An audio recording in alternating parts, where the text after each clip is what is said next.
Hello and welcome to WeBuyAnyMotorcaravan.com. Today we have got this 2017 Roller Team Auto Roller 707 demonstration or setup video.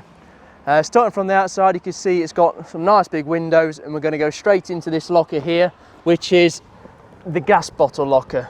This just twists round, you have got a lock to it. Currently it's got two bottles, one big, one small, and you've got your gas pipe.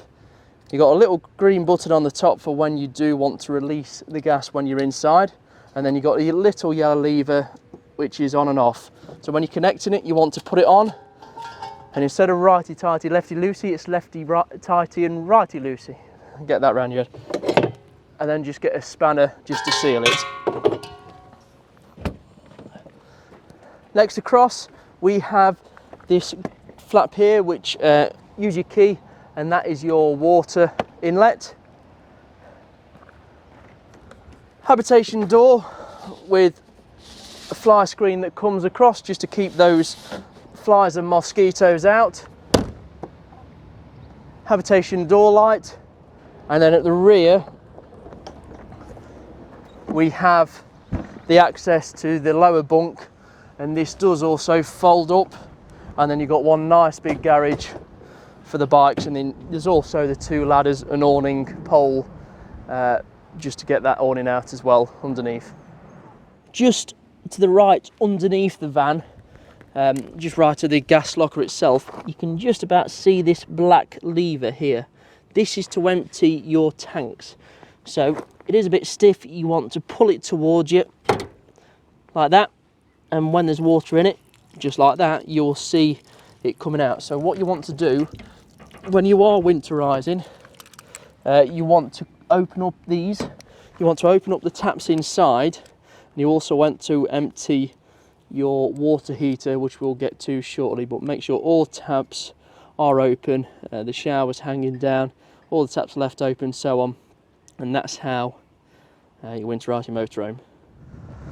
Okay, so for the awning itself, you need this pole, and it has got a hook at the top, and the hook goes into the hole up at the top, and then you twist round until the awning comes out, which you can see. You don't want to be taking this out on a windy day because you will lose the awning. Once it's out, you've got two legs that come out from the inside and fold down, and it's just as simple as that, really. So on the rear of the motorhome, you've got two things. You've got the reversing camera at the top and tow bar with electrics at the bottom, and the third thing that you've got, is the 4x bike rack. So these have all got little straps. You've got a button that you press and it just feeds in and out the black strap. Put them around the wheels themselves, the wheel rims, and that'll secure them into place. And then you've got these arms, again, press the button and you can tighten up around the frame itself. But this does fold down. It has got some clips just to keep it in place while you're traveling, and then just stays down just like that. So on the driver's side of the vehicle, we've got a few bits to look at. So first of all, that there is your catch for the garage door. It does open up on both sides so you can get all the way through. Next up is the cassette toilet door. You have got a little lock on the bottom. This slides out, and there's a little catch just underneath. Just make sure you pull this to be able to slide out. Also make sure that the flap is shut on the inside of the toilet, because if you do, it sort of creates a vacuum and you can't get it to slide out. So once it's out, you got the blue, you got the spout at the front with the blue. Turn that around and then tip it out to empty. And that button there just lets a bit of air in it just to get that water or waste out a bit quicker. Just put about half a litre of water in your tablet and your chemicals, whichever one you prefer, just to keep it nice and fresh. Next up, we got the vents for inside, and then finally we have this electric hookup. Just plug straight in, just lift the flap up and plug it in, and then you've got a little black lever again, and you push that down and it will come out. Don't just pull it, make sure you push that black lever down on that side. So as we can see, this is built on the Fiat Ducato. It is built on the 2.3 JTD 130 brake horsepower. Great engine, pretty standard for motorhomes, what you see most of them on. And because it's got that 3.5 ton chassis and quite a bit of payload, it's great for families with it being a 7 berth. So above the lounge area, this is a 7 berth. we have this lovely drop down double bed. 2 buttons up and down, and it goes up and down electrically. Just make sure the cushions underneath are out the way, because it won't drop all the way down and you will hear some tension on it. And then just press up just to go back up again. So we do have 2 halves to this lounge, so we've got an L-shaped seating on each side. The forward facing ones, they do have the seat belts which hide underneath. Obviously you don't want them out while you're just seating and on site. Nice big bench seat which has a rear facing cushion, and then same on the opposite side, which is where the TV and heater controls are for both the water and the general space heater. Okay, so on the rear facing L-shaped seat, we do have 2 lap belts that come from underneath. Obviously when you're sitting in the van and you're not travelling, you want those to stay under the seats. They are velcroed down, these back panels. If I just move these out of the way, and this middle cushion, this does come out, and you have got a wooden board that you can also take out, and that's where your legs go. And you do also have 2 points on, and also on here on your right hand side you've got 2 holes which they fit in. So when you're seating, you want them in the holes close to the wall, and then if you want to make the bed up, you want them on this side, so it just extends it out from there to there and so on, and then you put the cushions down, which makes the bed up. Okay, so the lounge table, now this is a little bit difficult to film, so bear with me. One half does fold over to make it a smaller table, and then folds back. You want it open to be able to sleep at night, because this makes up part of the double bed on the passenger side of the vehicle. And then if I just pop underneath, we do have a lever, and this lever lifts up and you can drop down this double bed. This knob here tightens and loosens, so that it doesn't slide up and down. We're on a bit of a slope at the moment, so it does slide down automatically. And as you can see, there's then a couple of tiers, a bit like a cake, where it just folds in and it goes flat to the level of the base of the seats. At the rear we've got these bunk beds as we saw outside. The top one is fixed, but the bottom one is, or does, fold up, and then it gives you lots of access to your bikes or whatever you want to store in the back. We do also have these nets as well. These are basically so you don't fall out of bed at night. Just safety nets which do clip and attach on. You've got a little bit more storage, and also just round this corner here you do have a blown air heating vent just to keep this back end warm. So in the kitchen area we've got the sink and gas appliances. So starting with the sink, we have the mixer tap with hot and cold water. Then moving across we have the 3 hob burner. Just turn, and with a lighter or match, and once the gas is connected and coming through, it will light just like the kitchen at home. Then just below, the Thetford oven and grill. This is slightly different because you do have the ignition switch, which you can hear. Make sure the electric's turned on as before. Turn anti-clockwise for the oven setting, which is 1 to 9. As you can see, that is for so the black bottom half is for the oven, and then for the grill it just goes round slightly clockwise, and with the igniter button, and push that down and it will feed the gas through. If you haven't had the gas connected, it may just take a few seconds just to pull the gas through itself. Above we do also have 2 cupboards, as well as some drawers for storage just below. Under the oven we do have 4 cut-offs or taps, whatever you want to call them. These are all for the gas appliances in the vehicle, so you can isolate each one individually, you know, from everything from the fridge to the oven and so on. Also in the kitchen we have this nice slimline white fridge with a freezer compartment at the bottom. So the handle does tilt ever so slightly just to be able to open up. And there you have the fridge. The first place it does tend to go cold just to test it is those metal fins at the back. So nice and easy. Got the off button, or on and off button, lights it all up.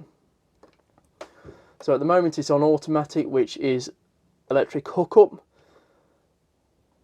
And then you press this grey button, which is the selector, and it goes from automatic, which picks the best power source, to electric hookup. Vehicle battery, this is only for when the engine is running because it draws too much power otherwise, and gas. So we'll leave it on that, and then you press the grey button again and you've got 5 bars. 1, 2, 3, 4, 5 for the fridge. And that's how we operate the fridge. So in the bathroom we do have the cassette toilet, the cassette toilet. You can see the grey lever, that's what you do to open and close the flap. Just above is the flush, which is the blue button. Make sure the water pump is turned on the control panel. You've then got window and storage. It is nicely lit up, where you have shower screen and basically shower head holder above. The sink itself, we do have what doubles up as the tap and shower. You press the button at the top and it changes, you push the button at the top and it changes the flow of the water from a shower to a tap. And then just make sure you remove that wooden board when you are using the shower itself. So above the habitation door we have the Roller Team control panel. A very simple panel, 8 buttons, makes everything dead easy. So first of all, top left, that is the button to turn on and off the water pump. Make sure you use this if you want to flush the toilet as well. The flush won't work unless the water pump is on. Second down, the awning light itself. Third down is to turn the internal lights on and off. Next one is the temperature for inside the vehicle. Top right hand side is your water tank, how much they are full. So S1 is the fresh water, which is at 33%, and then waste, which is at 0%, which is ideally where you want it to be. Next up, habitation battery voltage, which is currently at 14.4. Next down is the vehicle battery, which is at 14.3, and then bottom right is the on and off button, which turns off all the lights and everything inside. Probably a simpler system as you can get, really. Oh, and just to finish off, that just shows that the vehicle is plugged in with the electric hookup lead. So next up we have the Truma heating system. This is for the van and the water itself. So we've got this nice big round button and a back button. 2 buttons, nice and simple. This also does press in. So hold it on to turn the system on. So the first, which is that Motorhome flashing at the top left, that is your space heater. So you can set the thermostat, it's either off or it goes all the way to 30 degrees Celsius. Second across is the water heater, so you've got boost, hot, eco or off. So let's get it nice and warm very quickly. We then have the fuel setting, so we have the option of gas. This does tend to heat it up a little bit quicker. And then we've got mixture of gas and electric 1 and 2, depending on what sort of voltage you've got coming in. And then the same for the electric, you've got electric 1 and electric 2, depending on what the power supply is on the site that you're on. So we'll go for electric 2. Next is the fan setting, so you've got eco high, and then we'll just go with high to start off with. Timer, so this is if you want to start, set your time for the heating to come on. Next across we have the clock, which is wrong. Currently it is 15 in the afternoon. We'll have to go back there. Makes a good start when you've got a timer. And then finally we've got the spanner setting on the bottom right. Just above that we do have that little symbol, which means it's been plugged in. So the spanner symbol comes up with offset. So if you've got a thermometer that reads differently at the level that you're at, this will be able to offset it by a couple of degrees, just so it all lines up properly. You've got the temperature, which is Celsius or Fahrenheit. Brightness of the screen, nice and simple. 6 is quite nice. 12 or 24 hour clock, language, and then index, and then reset if you want to go all the way to the end. If there is anything wrong with the system, it will flash up a code on this and just refer to the handbook to rectify that situation. But yeah, nice and simple on the Truma system. So on all the windows of this motorhome, we do have both fly screens and blinds. This one is slightly different, where it slides across, whereas the other ones go up on a ratchet system, and then that just clicks into place. From the bottom, the blind does come up and clips in at the top, and the same with the fly screen, which comes down and clips into the blind at the bottom. In the cupboard left of the fridge freezer, the bottom one itself, you do have the fuse board, or the trip switch you should say, and you also have a 230-volt socket. In the wardrobe you do have a couple of bits. Up high you have the controls for the solar panel, wardrobe or hanger rail, and then you have the filling cushions and boards which make up that double bed on the passenger side of the motorhome. So underneath the front facing seats you have got the fresh water tank. So you've got the lever outside which empties the grey tank, and inside you've got this. And if you can just see inside, you've got a couple of levers there. They are what you pull out to be able to empty the fresh water tank when you are draining everything down, especially when you're winterising the vehicle. Make sure all these tanks are empty. Just in front of the two forward facing seats with belts, you do have your water pump in a little hidden cupboard. Behind the passenger seat we do have another couple of hidden cupboards. On the left hand side, as you're facing out, you do have the habitation or leisure battery, and then moving across we do have the fuse board. Fuses dead easily, just go into the normal places, Halfords and so on, if any of these do go. In the Fiat Ducato cab, it is very well spec'd. Starting with the right hand side, you have the electric mirrors and windows. We've then got steering wheel controls with Bluetooth phone prep. Bottom left hand stalk is the cruise control, and the one above is the headlights. We've then got a 6-speed gearbox, cab air conditioning, we've got a phone system, radio, reversing camera just above. Underneath where the cup holders are, we've got an auxiliary point and USB charger, as well as another one on the left hand side where the cup holder is there, and then we've got driver and passenger airbags. So yeah, this roller team, it is brilliant. It's a 7-berth motorhome with 6 belted seats. Very rare that you find something like this, and because it's on the 3.5 ton chassis, it is a perfect young family motorhome. 2 L-shaped seats, rear bunks, and this double bed above. And as you can see, I mean, I'm just short of 6 foot in height, and I've comfortably got a few inches of headspace. If you've got any questions on this motorhome, or let us know your thoughts by commenting below, and we shall see you all soon. Hey, you made it to the end of the video. Please press subscribe at the bottom, or like if you're on our Facebook, and watch the latest news and motorhome reviews. To find out more information, you can go on our website www.webuyanymotorcaravan.com. Telephone us on 01283 240 237.